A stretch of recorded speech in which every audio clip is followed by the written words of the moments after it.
Ms. Chilson? Thank you, Ms. Chilson, for that reminder. Let's redo this. Virtual meeting helpful hints.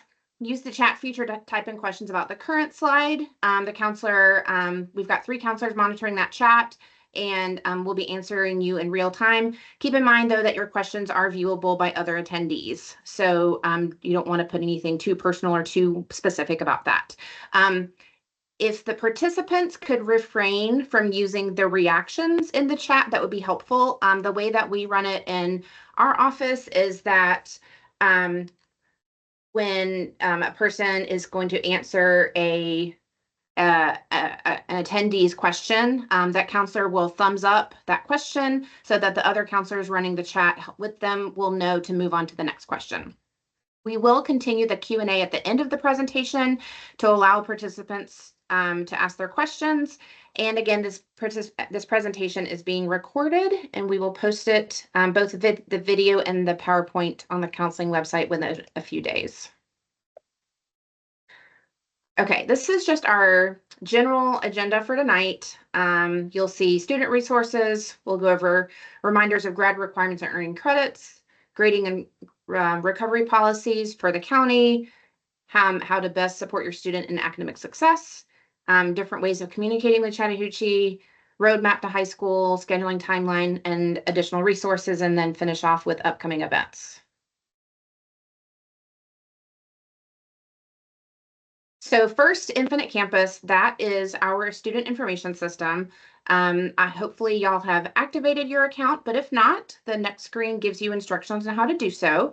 It is up-to-date information about your students' class averages, grades, attendance. You can view and download their unofficial transcript, and there is an app that you can use for your cell phones. Progress reports are shared at the 4.5, 9, and 13.5 week marks each semester. And then also first semester report cards are viewed there. We do not send any paper stuff home with students. Think of the 4.5, the 9, and the 13.5 week marks as kind of like the grades paused in time. It is still, the grades are still going to continue and be cumulative from that point until the end of the semester, but that's just kind of like a paused view of your student's grade at that point. Students access Infinite Campus through their own ClassLink account, and every student has a ClassLink account. They do not have to create that, but parents and guardians do have to activate Infinite Campus access for themselves. These are directions to set up the parent portal. It's all through the Fulton County main website.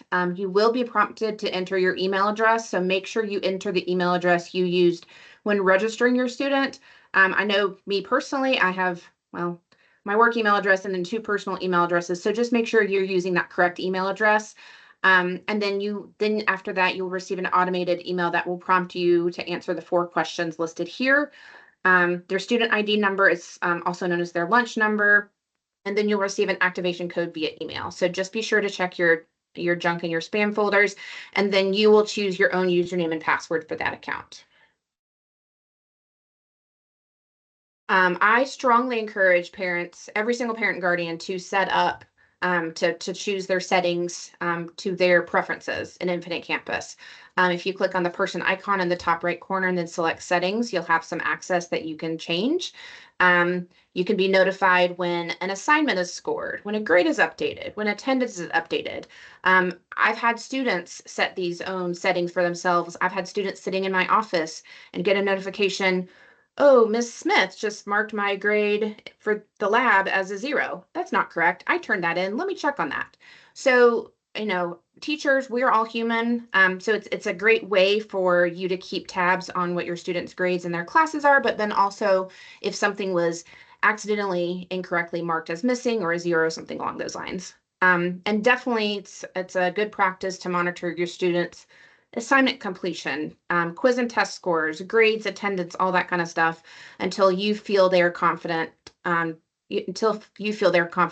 handle it on their own.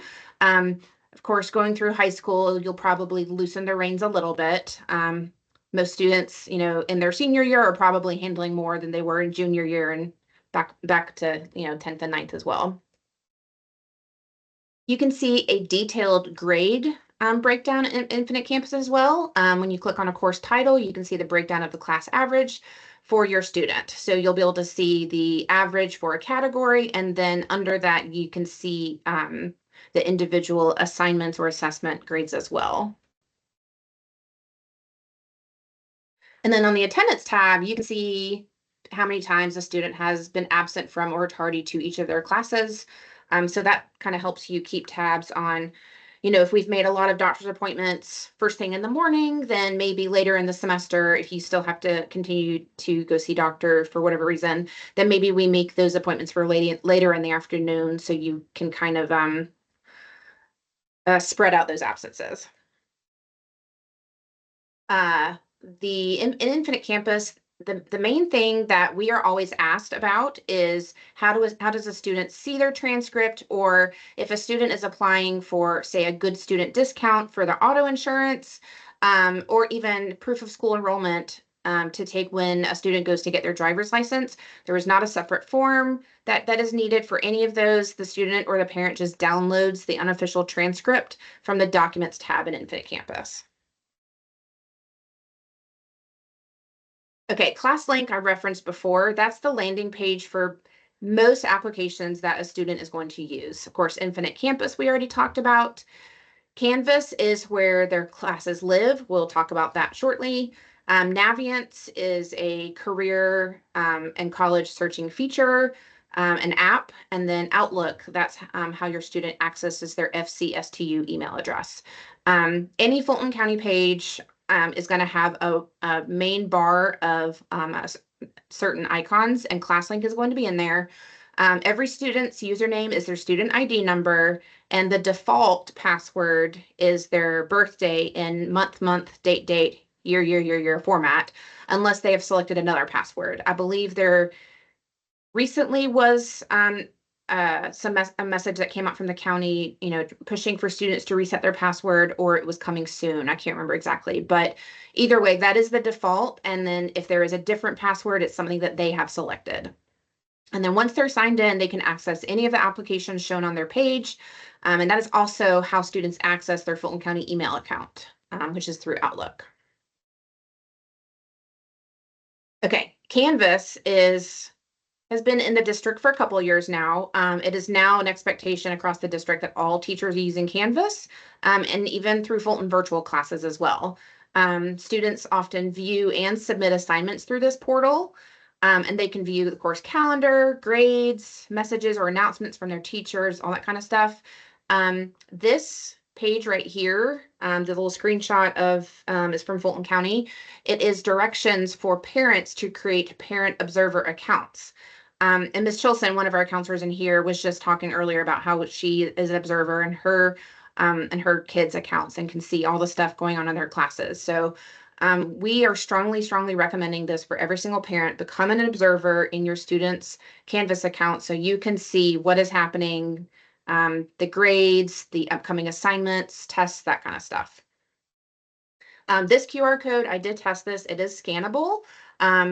So you can scan it here, or if you go onto the Fulton County website and in the search bar, type Canvas, and it'll take you to the page where you can, you should be able to even click on it. Okay, we're going to get a little bit into the details of high school graduation requirements, grading and recovery, supporting your students in their academic success. So in short, students have to earn a total of 23 credits, but they are in very specific categories. So 4 years of English, 4 years credits, 4 credits of math, 4 credits of science, 3 of social studies, and it's split out. Even though students take social studies each year of high school, half a credit is in 9th grade, a full year credit is in 10th, a full year credit is in 11th, and then a half a credit is in 12th. Students have to take a half a credit semester each of health and personal fitness, 3 total credits, and it's any combination of world language, fine arts, and career tech, and then 4 additional elective units in literally any credit, any subject area is fine. And the asterisk at the bottom, Fulton County does offer a personal fitness waiver, and that's for students who complete a season of a sport here or marching band, a semester of select classes in the PE subject area, or 1 season of a non-GHSA sport. The waiver is completed fully online. If you go on the Chattahoochee website, you can scroll down just a little bit below the pictures, and I believe the little icon says, I want to ... If you click on that, then the link to complete the personal fitness waiver is there. The student has to complete the electronic waiver because it does go through their Microsoft account, which of course is built into their ClassLink login. Once the student accesses the waiver and submits the request, then they can even monitor the status of that waiver. They will be able to see if it's been approved. And then I shared 3 total credits of world language, fine arts, and career tech for college purposes, for students who want to enter a 4-year college after high school graduation. 2 year-long credits of the same world language are required. You can't have 1 year of French and 1 year of Spanish and be good to go. It's got to be in that same language. And there are some competitive colleges that prefer to see 3 or even more credits. But generally, the basic is 2 credits of the same world language for 4-year college admissions. We do have some students who, based on discussions they've had with their families, they've already decided, you know what, I want to start at a community college. I want to start at a technical college. And there are some 4-year colleges that do not require the world language, the 2.0 credits of world language. So it is still possible for a student to go to college without world language. It just might be a slightly different starting point. Okay, this is the Fulton County grading scale and credits. A, of course, 90 and above, B's 80 to 89, C is 70 to 79, and F is anything below a 70. We use a 100-point scale, not a 4.0 scale. I know this can be confusing sometimes with students and families when they're in the college exploration process and they're hearing from colleges that, oh, this is, a 3.2 is the average of students who are admitted here, or a 2.5 is the minimum, or things along those lines. But colleges are used to taking a student's grades on the numeric scale and then converting them to their 4.0 scale. 7 additional honors points are added to a final grade of 70 or above. And honors, AP, and dual enrollment courses taken in Fulton County, you do have to pass. So, you can't have a 68 in a class, bank on the 7 points, and think you're going to end up with a 75. Every high school class, with a few exceptions, earns 0.5 of a credit per semester. Of course, the exceptions are courses with embedded credits. Those are going to be dramatic writing, which has an embedded credit of advanced composition honors, essentials of healthcare, which has an embedded credit of human anatomy honors, and we have a special section of of AP Comp Sci principles that also earns embedded credit for intro to software technology. ASP, the acronym used here, is the Accelerated Science Program. That's our 9th graders that were identified in middle school. And they are taking a year of biology in 1 semester and a year of chem in 1 semester, and then, of course, dual enrollment courses. First semester ends completely before we leave for winter break in December, and then second semester ends in May. Back in the day, actually, when I was probably in high school in Fulton County, first semester went into January a little bit, but of course it makes sense to end before we go into winter break. For students who have transferred to us, the prior credits and grades earned at your prior school or schools are transferred onto the Fulton County transcript as posted on your prior school or district's transcript. If numeric grades are not used by your prior school or district, Fulton County provides us a letter grade conversion scale and board policy that we use. Students do have to earn a certain number of credits to be promoted into the next grade level the following school year. So for our students who are in 9th grade this year, by the time we get to August 2025, they have to have earned 5.0 credits. If for some reason they don't have quite that many credits, they will still continue on to 10th grade classes, but they would be listed in Infinite Campus as a 9th grader. Then promotion for 10th to 11th is 11.0 credits, 11th to 12th is 17.0 credits, and then to graduate is, of course, 23 credits. And a reminder about athletic eligibility. Students must be on track for promotion, so they can't be retained in a lower grade level, and they must have passed 5 out of 6 classes in the term prior to their sport to meet GHSA athletic eligibility. And that's the Georgia High School Association rules. That has, Fulton County, Chattahoochee has, we don't have any control over those. So for example, every single ninth grader is eligible for fall sports because we just started high school. But if a student in ninth grade is aiming to, say, play baseball in the spring, and we only pass 4 out of 6 classes this semester, then they won't be eligible to play baseball. And a max of 2 credits can be earned in summer school towards eligibility. Anything more than that, unfortunately, does not count for eligibility purposes. So this is the Fulton County grading policy. You should probably have already seen this in your students' syllabi for their classes as well. And it is different in high school, in middle school, and elementary school. So if any of you have students in middle school or elementary school, you're probably going to see something a little bit different. Major assignments, 55%, minor assignments, 35%, and practice assignments are 10% of the class total average. Final exams, exam given at the end of each semester, it counts as one major assignment. It is not an additional weight. It is not a separate grading category. A couple years ago, it used to count a larger percent of a student's grade, but it is no longer. It is just another major assignment. The professional learning community, so basically all the teachers who teach that subject. So say 11th grade lit, the 11th grade lit PLC decides if the last exam is going to be cumulative or it's just going to be the last unit assessment. But again, it counts as one major assignment. It's not additional weight. It's not a 20%. There is one exception for that. We'll get to that next slide. But it is just the last item listed in the major category. The exception is, the courses with an EOC test or an AP exam do not have an additional final exam in the spring. That's just for spring though. And then in spring, seniors may exempt their final exams if they have an 85 or higher course average. And that's, there would be directions provided to students and their teachers during that time.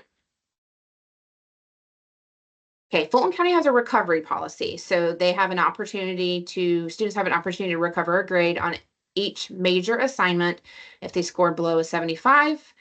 The maximum grade they can earn is a 75. And if for some reason a student scored, if they earn below 75 on the recovery assignment, they will receive the grade earned or the original grade. So if for some reason a student took their first test was a 70 and they wanted to try for recovery, but then they retook it and it was a 60, well, then the original grade of that 70 is going to stand. Teachers might require students to complete missing assignments, might have to do some remediation activities or attend help sessions prior to recovery opportunities. This is the biggest piece though. Recovery must be completed prior to the due date for the next major assignment or assessment. So say a student wants to recover their Unit 1 test, but they're planning on they kind of got a little bit behind and their Unit 2 test is coming up in 2 days. They cannot recover that Unit 1 test after they've already taken Unit 2. So this is designed by Fulton County so that students don't get super behind and a whole bunch of work and then it all snowballs. I mentioned EOC tests earlier. There are 4 subjects in the state of Georgia that students are required to take EOCs in. First is algebra, concepts and connections, used to be called Algebra 1. And biology, both of those are typically 9th grade classes. And then 11th American Lit and US History. So those 4 subject areas do require EOCs. They are required to count as 20% of the student's second semester grade. And then in those classes, the weighting is adjusted as you can see here. The district gives EOCs typically late April, early May each school year. There's always a window of time, announced well ahead of time. It's very important for students to not be missing school those days if possible. And then just a reminder, anytime a student retakes a second semester of these 4 courses, they are required to retake the EOC. That's a common question that comes up often when we are registering students for summer school classes. If a student, you know, didn't pass second semester of 11th Lit, even if they passed the EOC, it of course counted in their second semester grade, 20%, but they still did not pass the class. When they retake the course in summer school, they are required to retake the EOC. Okay, this is a screenshot of just a general high school transcript. Your transcript, your student's transcript is an official record of every single grade they've earned for high school credit, their cumulative numeric average, courses that they've taken, and credit earned. This record is permanent.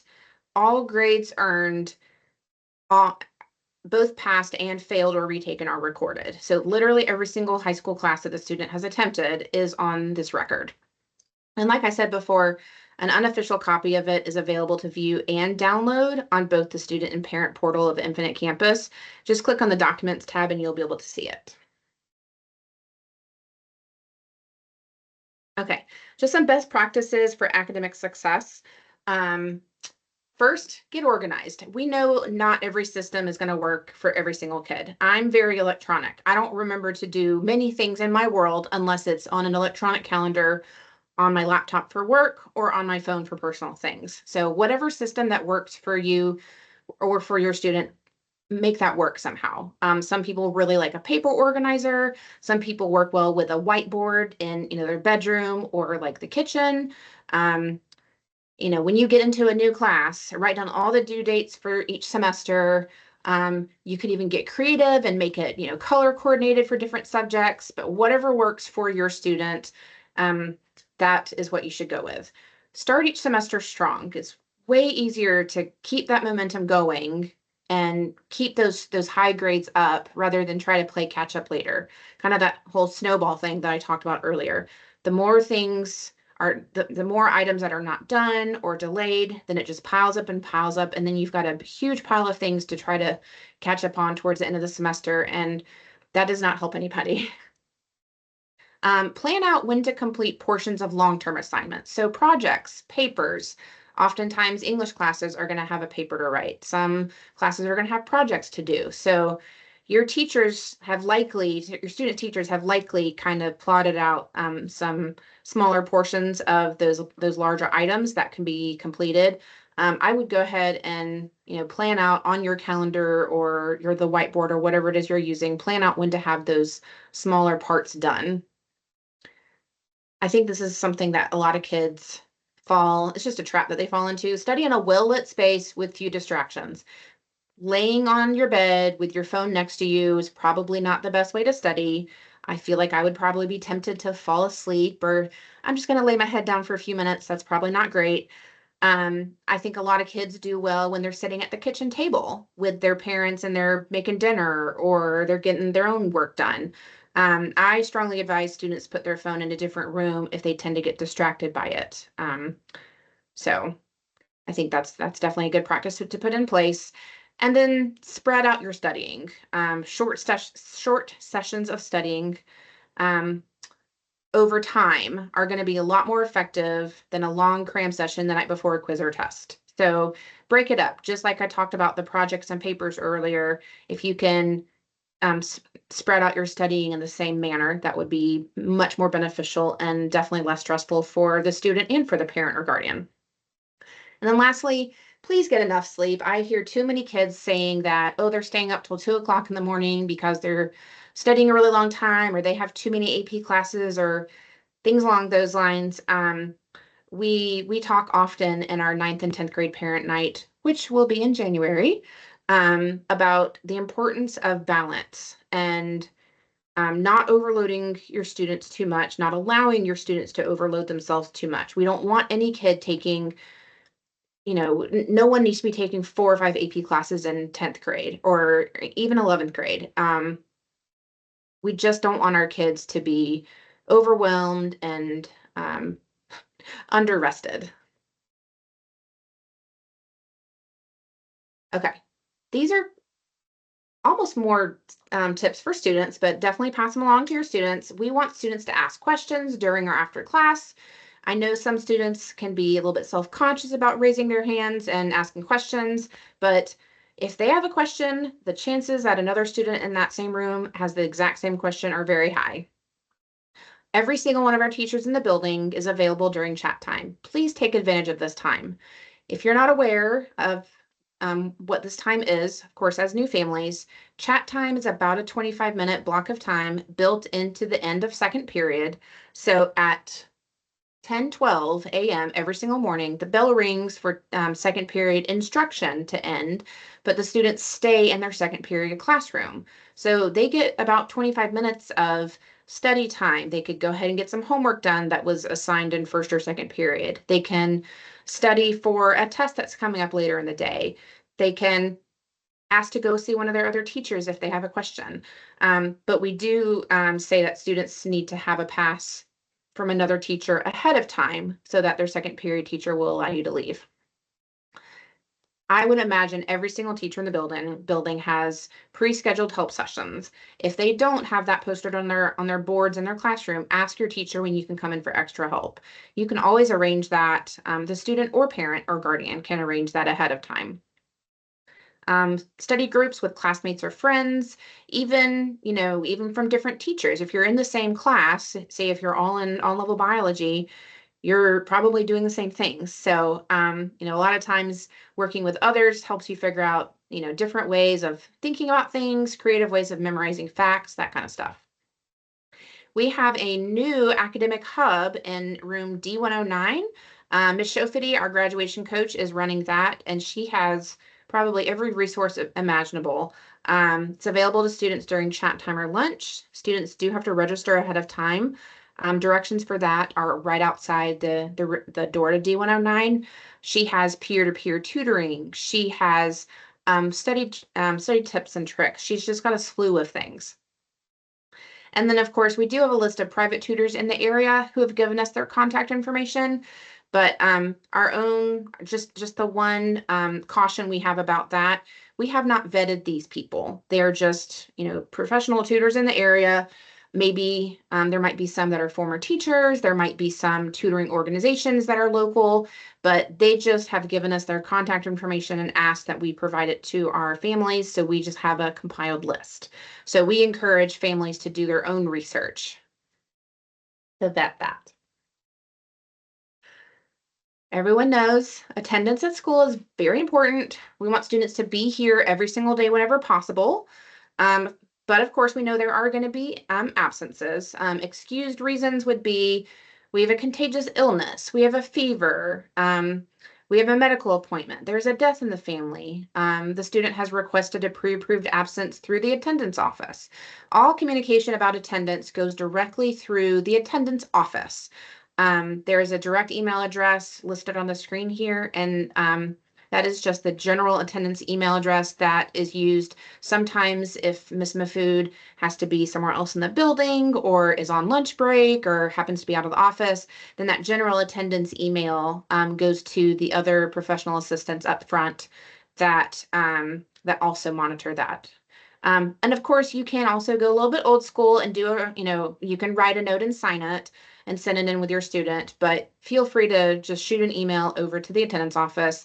I've had a couple new families email me to say that their student was going to be out or sick, but really it's best for the communication to go directly through attendance.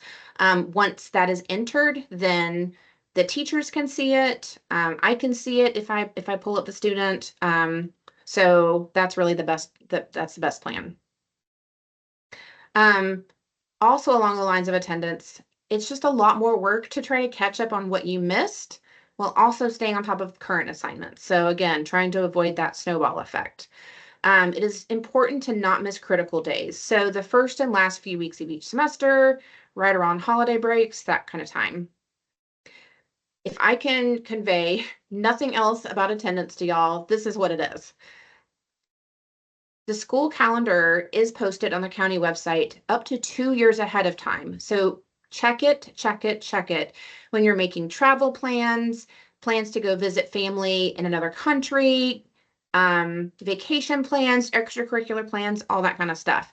Students cannot take final exams early. So even if you're leaving 3 days before our semester ends, your student cannot take those exams early. They will be delayed until the next semester. Um, Students who are going to miss finals, they must request pre-approval. They will receive a 0 for that final exam for the time being, and then they will take them at a future date, and then their grade will be updated. But for example, we always have, a number of families that are wanting to leave, early for their vacation, and towards the end of May when school is finishing, and school this year ends on May 23rd. Well, you can't leave on May 16th and expect to take your exams. You've got 6 exams that will not be able to be taken.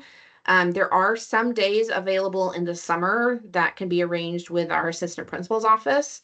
But please, please, please double check the school calendar, the county calendar, to make sure that any travel plans you are making does not conflict with that time of year. We want all of our students to be connected with something. Everyone has some sort of an interest or something that they're passionate about or something that they enjoy or good at. We want every single student to find that. We have clubs, athletics, performing arts, a number of opportunities that students can get involved in. Club Day is coming out September 5th. Students can attend during all lunch periods in the gym. All the clubs will have a table set up with their current officers and members and information about their club and how to join, things to expect when you join the clubs. If for some reason students cannot attend school on September 5th, I've already had one student reach out and ask about joining a club if they're not going to be here on the 5th. On the Chattahoochee website, I believe it's under the activities tab, there is a link to a spreadsheet of every single club we have and every single one of the club's sponsors. And when I say sponsor, that's someone that works in this building. It doesn't have to be a teacher. 2 of our counselors sponsor a club. I believe our clinic assistant has sponsored a club in the past. So you can always find the name of the club and find the email address of the sponsor or sponsors and shoot an email over to them and ask for more information. We have 23 sports, both boys and girls, including esports as well, available. We've got an awesome Hooch Athletics website. And we also have I didn't even put this in here. We have a new Hooch Athletics app that's available as well. And then, of course, we want parents and guardians to join the PTO, the Parent Teacher Organization. And it's just hooch.ptboard.com.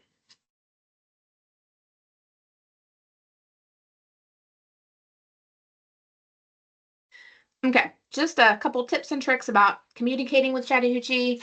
Much of the contact with parents and guardians is done via email. So please, please monitor the email accounts you listed when you registered your student. Obviously, if something urgent comes up at school, for example, if your student is sick and needs to go home, you would receive a phone call. We're not going to send an email home saying, Johnny's not feeling good, he needs to go home.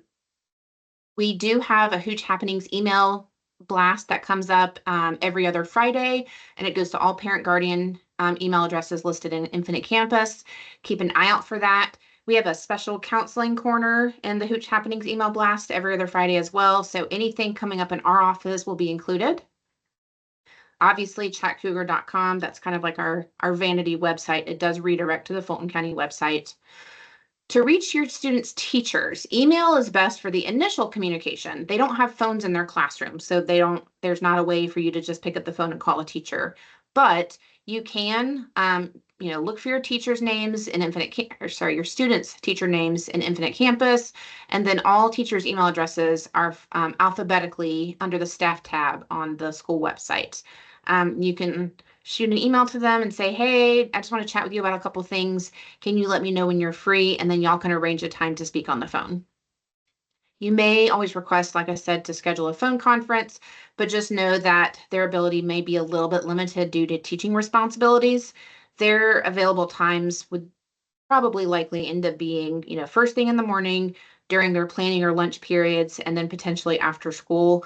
But even then, keep in mind a lot of our teachers, have uh, other responsibilities such as, coaching sports, sponsoring clubs, that kind of stuff. So just try to keep and, uh, just know that you might have to be a little bit flexible with arranging a phone call with a teacher.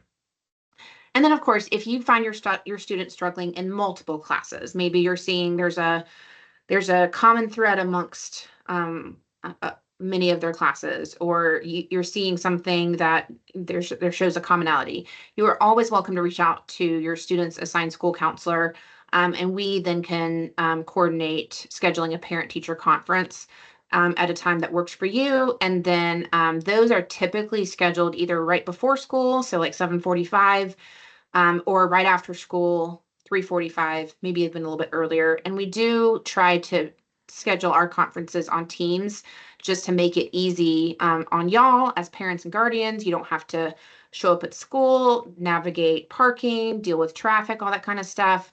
But then you're still able to have, essentially a quote face-to-face conference with the teachers, hear every single one of them, uh, and then make that connection. These are all the people that are in the counseling department. The top 5 listed are our counselors, and then you can see the last names that they work with. We've got an awesome social worker. We've got Ms. Quinlan, who is our 504 chair, and she runs our response to intervention, RTI process. Ms. Shofity is our graduation coach, and she also runs our multi-tiered systems of support. We've got 2 amazing bilingual community liaisons, one that speaks Korean and one that speaks Spanish. And we've got a professional assistant, Ms. Buenaventura, Ms. Movia, who is our registrar, and then Ms. Benuzzi, who's our clinic assistant. So students can make appointments with their counselor by coming to the counseling office. Each of the counselors has a QR code that goes to an electronic scheduling system. Your student will choose a day and time using the system, and then they do need to enter a non-FCSTU email address in that process. Their FCSTU email address through Fulton County blocks any sort of outside communication. So they do need to enter one that's not the FCSTU. Then they receive an automated confirmation email that just confirms the day and time. And then that email serves as the pass. That serves as the pass to leave class.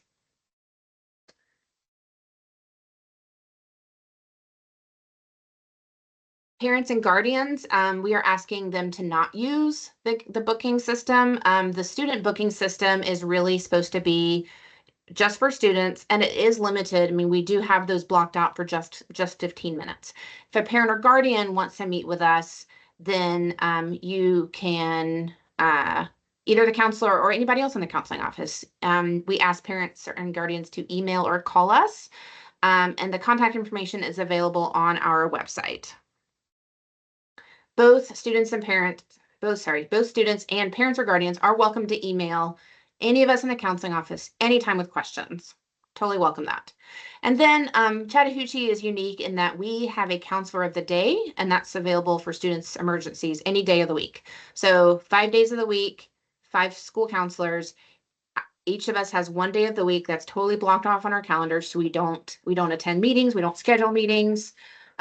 We plan to be in the office available for any student that needs us. So it could be a student's having a bad day, comes in the office crying. It could be a new parent shows up to get some help registering their student. Anything along those lines. So just know, counselor of the day, your student is going to be taken care of if they walk in our office needing something. A lot of our information is delivered through grade level presentations, or I guess you could say areas of interest. So tomorrow, if any of you have seniors, tomorrow is senior information night. Ms. Chilson has sent out a couple of different email blasts about that. Same format as what I'm doing right now, a Teams presentation, and then a couple of us will be running the chat for questions. After that, we will have senior check-in meetings, which is for seniors. or their parents who have questions, just remaining questions about, I'm not sure where to start with the college application process or anything like that. They are meant to be quick meetings. They're because we do have, each counselor has probably about 100 seniors. Um, but those will be available starting September 5th and will conclude on the 13th. And you'll be able to book a senior check-in meeting through the links that are provided in Ms. Chilson's presentation tomorrow. Coming up next after that would be our junior information night, which is for our 11th graders. Again, same format as tonight. Teams meeting online, counselors running the chat. Junior advisement meetings will begin middle of October and go through the end of December. And that's when we meet individually with every single 11th grader and their parents or guardians and talk about their senior class plans, what they think they want to do after high school, and the next steps they need to take for that. Okay, our 9th and 10th grade information night will be Wednesday, January 15th. And the 9th grade check-in meetings will be January 21st through 24th.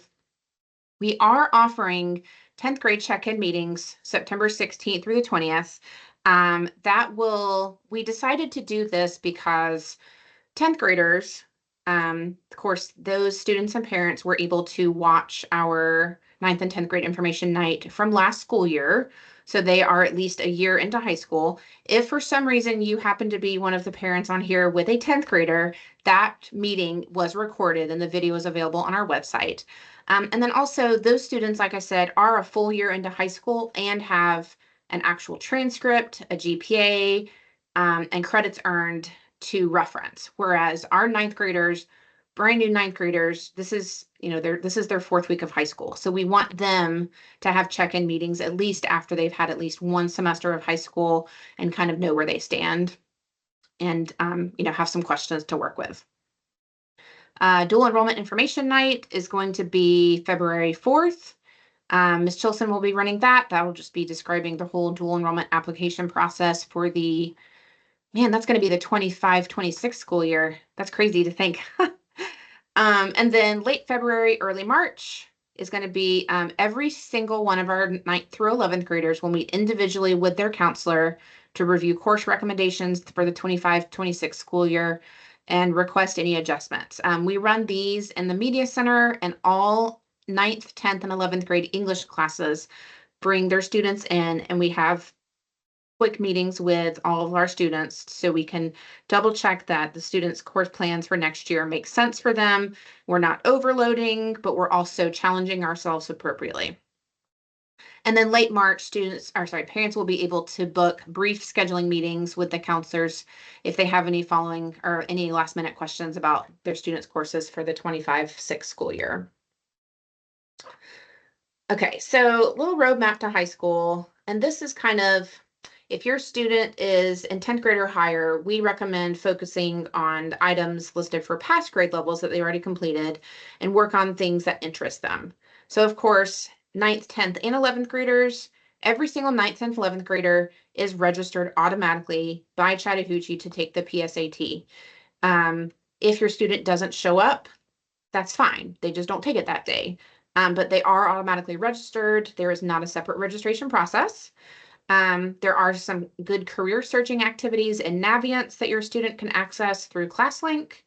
Of course, we always recommend our students do at their absolute best in their classes. Their cumulative GPA starts this semester. So what colleges see if students apply in the future, if that's what they decide to do after high school, then their GPA is starting this semester. We always recommend every single grade level to keep a personal record of any extracurricular activities, awards, honors, clubs, work experience, all that kind of stuff. And then on every slide here for each grade level, there's a direct link to a grade level guide that's listed on Georgia Futures. Okay, 10th grade, of course, PSAT. The youth science assessment, those directions will come out from Dr. Davis. She is our assistant principal over testing. We do recommend students consider taking the ASVAB. And I know a lot of y'all are probably thinking, oh, that's only for the military. That is one feature of the ASVAB. It can be used for military recruitment, but there are a lot of free career exploration tools related to the ASVAB that students can't access until they take it. So that's always an option. Of course, continue to do your best in classes, update your personal record of extracurricular activities. We do recommend students, if they are able to, get a part-time job or do some shadowing or volunteering. Yes, there's a lot of things related to high school and courses taken and grades earned and GPA and all that business, but the other piece of high school is outside of our building as well. So I think it builds a lot of capabilities in students to have those experiences: part-time job, shadowing, volunteering, anything along those lines. And then of course the Georgia Futures 10th grade guide. Um, in addition to the PSAT, the college and career searching, the ASVAB, doing the best in your classes, 11th grade, we recommend students have taken the SAT or ACT at least once by the end of 11th grade. We do have some students who choose to take either test a little bit earlier. Usually those are kids who are, a year ahead in math or in honors, a year ahead in English or in honors English. But really, spring of 11th grade is probably about the average time that most students will take either of those tests for the first time. So please don't feel, if we're in 10th grade and we haven't taken the SAT or ACT yet, please do not feel like you're behind the 8 ball. You are not at all. And then 12th grade, of course, some of this is repeated. Students do have the option of retaking the SAT or ACT if they're trying to get a slightly higher score for college admissions. Definitely, this is, beginning of 12th grade, we should definitely be solidifying our plans for what you want to do after high school. So this is the time you would be submitting applications to college and submitting scholarship applications, or continuing your pursuits where, you might be considering entering the workforce directly after high school, starting an apprenticeship, going into the military, looking into a gap year, all that kind of stuff. And then lastly, but not least important by any means, enjoy your senior year and be proud of all the hard work you have put in. Okay, just looking ahead a little bit, students generally stay with their current schedules through the end of the school year. However, we know that there are going to be times when a student has chosen an honors or an AP class that is just really hard for them. There will be a chance for those struggling students to switch into a different level heading into second semester. We usually start that process in December so that we have a chance to get that request from a student and parent, get the form signed. Student brings it back to us, and we can go ahead and make the adjustment to their schedule to be effective in January. Generally, though, students do not change out of year-long electives. So if a student has chosen, example of a year-long elective might be Intro to Healthcare Science or Foundations of Engineering or Intro to Software Technology. Any of those year-long electives, they do stay for the whole year. It's really just those level changes that we consider. In January, your students' current teachers will enter their course recs for the 25-26 school year based on their performance in their current class. And then again, like I said, we do meet individually with all 9th through 11th grade students in February each year to go over their course recommendations. And then we are available right after that for short meetings with parents or guardians to talk about any final questions about the following school year or their future courses. So there is a process in the spring for students to request changes to their 25-26 course recommendations. Then after that time period closes, then the course changes are closed until the first day of school in August 2025. So this school year, I believe, I want to say the second week of March was when we closed the change period, but we were seeing students, early in February, and then we also had those parent or student schedule booking meetings. And then we close things down because our admin has to take tallies of literally every single student in the building, which courses they've requested, and then that helps, that is worked with by our admin to determine which courses we're offering next year, how many sections, how many students are gonna be needed to fit in each class, that kind of thing. And then, of course, starting first day of school, that's when students can request different courses. Okay, if you determine your student needs additional resources, Summit Counseling, they're a Fulton County mental health partner across the district. Summit On-Site provides a counselor on campus at Chattahoochee 2 days a week, Tuesdays and Thursdays currently, and they're available for individual counseling for students during the school day. If you feel like this is something that would be a good fit for your student, reach out to your student school counselor and we can tell you how to get in contact with them. If you would like assistance finding a therapist or a counselor outside of school, so if you choose not to use Summit, we can always help guide you through that process as well. And then, of course, our full-time social worker, Ms. McClung, she is available to help connect y'all to community resources, supports, and help remove barriers to student success.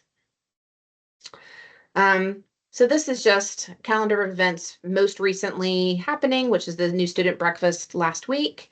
And then just immediately facing forward. So senior information presentation on Teams. That link was shared via the Hooch Happenings email blast, as well as a couple email blasts that Ms. Chilson sent out through Naviance. Club Day is September 5th. Senior check-in meetings will be September 5th through 13th. And then the new student group, for any students who signed up for it during the during the new student breakfast, that will begin on September 9th. Okay, and since so many things in the world has gone almost completely electronic, we're trying to get on board with that as well. We are working on building our social media presence. On Facebook, you can search for Chattahoochee High School Counseling or Chattahoochee High School. Like us, love us, whatever applies to each platform. X, I don't call it X, it's Twitter. It's just Twitter, y'all. Look for at Hooch Counselors or at Hooch Happenings. And then Instagram is Hooch Counselors or Hooch_Happenings. Okay, we're at the general question portion of the presentation.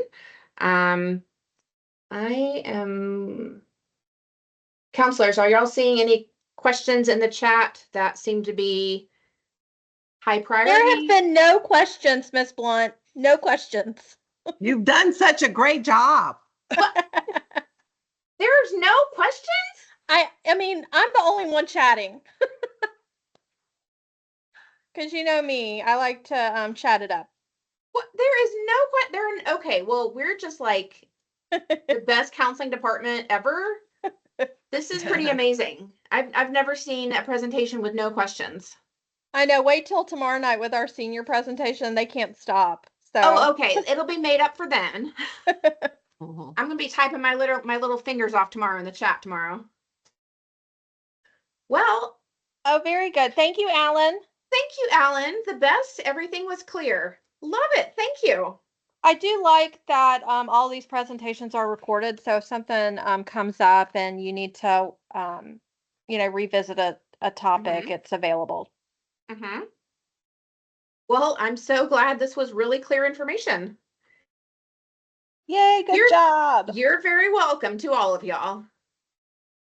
Oh, we have a question. There's one question. Ooh. There is an honor day. The question is there an honor day at Hooch? So we call that Evening of Excellence. We host that the assistant principal's office runs that process. It is usually in mid to late April. And students honored there are some specific awards, like the Val and Sal. The Val is the student with the highest cumulative GPA. Senior, I should have specified that. The senior with the highest GPA is the valedictorian, and the salutatorian is the second highest GPA senior. There are there are awards for every single subject or every single academic subject in the building. So like ninth lit honors, right. Algebra, geometry, every single one of those classes, whoever has the highest average in there, those students are honored. And then there's some pretty cool specific departmental awards. There's also a certificate of merit, hopefully this year too. Thank you. Yes. Students, National merit. So national merit, students who, seniors who score high enough on the PSAT in 11th grade. I believe it's the top 1% across the country. Those students are honored. So that is our honor day. And yes, the presentation is recorded and it will be posted on the counseling website. And yes, the honor day or night, we call it Evening of Excellence. It is invitation only. So the students would receive an invitation if they are being awarded. Okay, well, we've had 2 questions. That's stellar. I feel like we're safe to end it. If y'all think of anything. Yes, and just remember to shut off your recording. Thank you. I will do that. Okay, well, hope y'all have a great night. If y'all think of any other questions that you need answered, reach out to your student school counselor. And I'm stopping the recording now. Y'all have a good night. You too. Fabulous job, Miss Blunt. Thanks.